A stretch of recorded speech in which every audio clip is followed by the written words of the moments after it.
Hi everyone, welcome to this lecture about brain development. So I'm going to start out with kind of talking about why it's important to understand brain development. So first, it's important to understand brain development because it's a major system of physical development. So when we're thinking about the whole child, we think about their physical development, their cognitive development, and their socio-emotional development.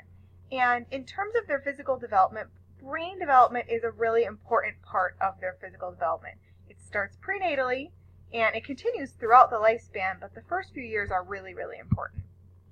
So most brain development occurs during the first 2 years of life on Earth. So after baby's out, the first 2 years are critical for brain development. But like I said, remember, a lot of it goes on prenatally as well. So there's a major role of environmental influences on brain development. A lot of what we do impacts the brain. Let's ignore that. If you can see that pop up, I'm just going to close it out. There you go. Okay. So the environmental influences start prenatally and continue throughout early childhood. So an environmental influence prenatally would be like teratogens, would be like chemicals affecting the brain. So you guys learned that mercury can impact brain development. And likewise, postnatally, after baby's born, the things that we do in the environment can impact brain development. So engaging with children, creating stimulating experiences, all these things impact brain development. That's why it's really important for us as teachers and caregivers to consider what kinds of experiences we're giving children that are going to foster brain development. Okay, so this is a diagram of a brain that just indicates lobes. And I don't want you to memorize areas of the brain and brain regions or anything like that, but what I do want you to get out of this is that there are certain areas of the brain that are localized for certain tasks. And so walking through this diagram, we've got the temporal lobe, the frontal lobe, the parietal lobe, and the occipital lobe. And as you can see from the diagram, there are certain tasks that are localized in particular areas of the brain. So in the temporal lobe, there's, for example, visual and auditory recollection. So where your memories for visual and auditory stimuli are. The frontal lobe has conscious thought. So thinking about working memory, that takes place in the prefrontal cortex, which is a part of the frontal lobe. The parietal lobe has a lot of sensory information. So temperature sensations, pressure, touch, and the occipital lobe is really just geared toward vision, which is kind of interesting. It's an old part of the brain and it's geared toward vision.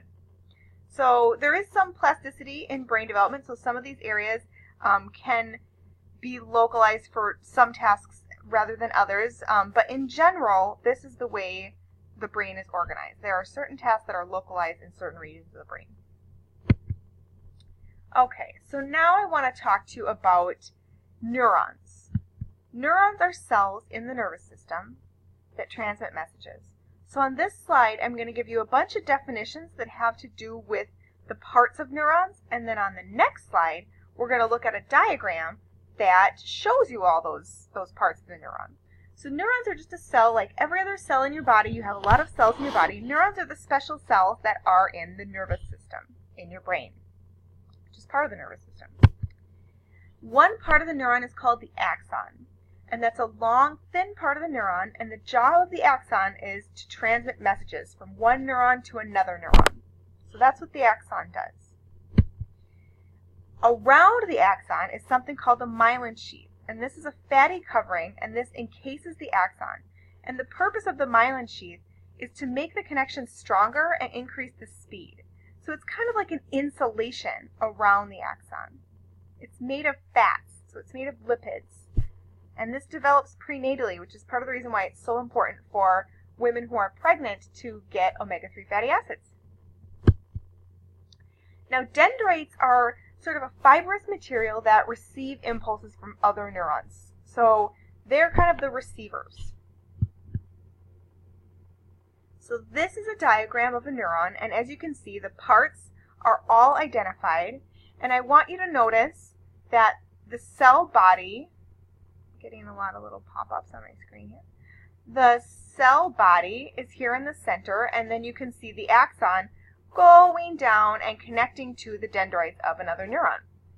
Now, when those dendrites connect to another neuron, the part that they connect is called the synapse.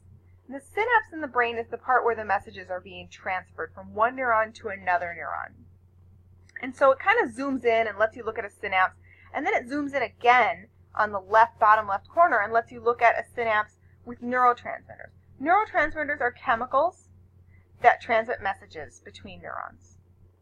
So this is a diagram of how neurons communicate with one another.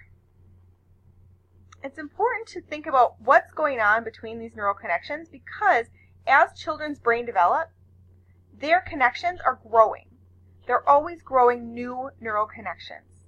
And based on every piece of experience that they have, new neural connections are formed. So we really want children to have positive experiences because then they're going to organize their brains such that they have positive neural connections. Okay, so this slide depicts neural connections in the brain across the first 2 years of life. And so the bar all the way on the left shows the neural connections for a neonate, a newborn. And notice how there are some connections, but there aren't that many. The next illustration shows neural connections at about 6 months, so you've got a lot more. Look at how much more. It's more than double the neural connections in just 6 months. And then again, look to 2 years. You can see some parts of the connections look black, and that means there's just so many. There are so many by 2 years. It really proliferates in neural connections. They call it synaptic proliferation because they're just proliferating neurons. They're just growing so many more neurons, more than they could ever really use or need. So that's what's called synaptic proliferation. Sometimes it's called synaptogenesis, the creation of synapses. And this just means that there are a lot of connections happening in the brain all at once. So really in those first 2 years, it's going nuts. The neural connections are going like crazy. And that's why, again, it's up to us to make sure kids are having positive interactions so that those connections are good. So what happens is babies form more neural connections than they could ever need or ever use. And they're born with some connections that they don't need or use. And so what happens is your brain it's a smart machine, and your brain decides, hey, some of this stuff we don't necessarily need. We don't need to use this for everything. We're born with some abilities that, are left over from primate times, and we don't need all those abilities. And so your brain does a thing called pruning. And it sort of eliminates the neurons or the synapses that you just don't need anymore. Those connections are just trimmed out. And I've included a video in the module so that you can see sort of a depiction and an example of how synaptic proliferation and pruning occur for infants. And I'll include that in the module so you can take a look at it. So another term I want you to know is something called plasticity. Plasticity is kind of this idea that happens, this process that happens, that your brain changes according to what input it has. So what happens is your brain might be set a certain way, and then through pruning, your brain kind of reorganizes. It kind of changes. So infants have a lot of brain plasticity. They have a lot of really changeable nature to their brain, which is why something like, for example, learning language is much easier to a young child than it is to an older person because their brains are just more flexible, more malleable than older folks' brains are. So this is the link to the video. You won't be able to click it because you're watching a video, but I'm going to include this in the module, and what this video is going to show you, it's going to depict this whole idea of synaptic pruning and how it works. And it's got a pretty cool concept in there.